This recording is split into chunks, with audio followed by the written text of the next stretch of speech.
Hi అండి, చాలా సింపుల్గా పర్ఫెక్ట్గా నువ్వుల పట్టీని ఎలా తయారు చేసుకోవాలో చూద్దాము.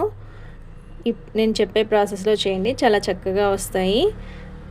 ఇందులో మనకి పాలల్లో కన్నా ఎక్కువగా కాల్షియం ఉంటుంది. సో రెగ్యులర్గా తీసుకుంటే మంచిది. ఎవరైనా చిన్నవాళ్ళైనా పెద్దవాళ్ళైనా ఒకే ప్రాసెస్లోకి అయితే వెళ్ళిపోదాము. ఇక నేను ప్యాన్ పెట్టి నువ్వులు వేసి వీటిని ఒక 15 మినిట్స్ మీడియం ఫ్లేమ్లో బాగా డ్రై రోస్ట్ చేయాలి. చిటపట అనే వరకు చేసుకోవాలి.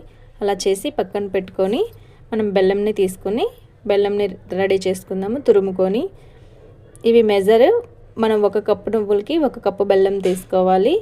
సో నేను ఇక్కడ 3 కప్స్ బెల్లం తీసుకున్నాను. కరగడానికి ఒక half tea glass water add చేస్తున్నాను. జస్ట్ సరిపోతుంది, ఎక్కువ అవసరం లేదు. అలా కరిగించి అది పాకం రావాలి. మనకి పాకం ఎలా రావాలి అంటే అది విరిగిపోవాలి. మనం తుంపితే అప్పుడు మనకి పర్ఫెక్ట్గా వస్తాయి నువ్వుల పట్టి అనేది. అలా వచ్చిన తర్వాత ఇందులో నేను 1/2 స్పూను బేకింగ్ సోడా, 1 స్పూను నెయ్యి యాడ్ చేస్తున్నాను. ఇలా చేయడం వల్ల చాలా మంచి టేస్ట్ వస్తుంది.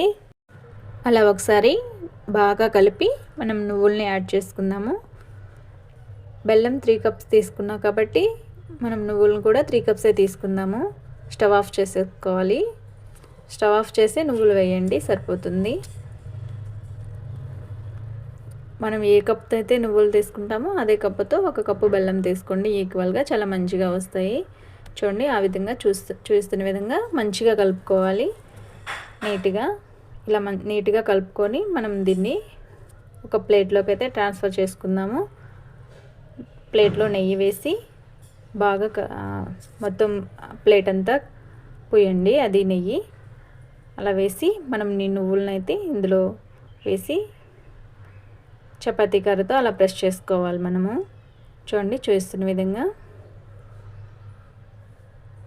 గరిటతోనే అలా ప్రెస్ చేసి తర్వాత మనం గరిటకి నెయ్యి అప్లై చేసుకొని ఇలా కట్ చేయండి. లేదంటే బెల్లం అతుక్కున్నట్టు అయిపోతుంది. ఇలా పెట్టేసి ఒక 20 మినిట్స్ అయితే ఆరనివ్వండి. అలాగా ఆరిన తర్వాత మనకి చాలా చక్కగా వస్తాయి. ప్లేట్ నుంచి అది డివైడ్ అవ్వకపోతే కొంచెం హీట్ చేయండి, అది వచ్చేస్తుంది.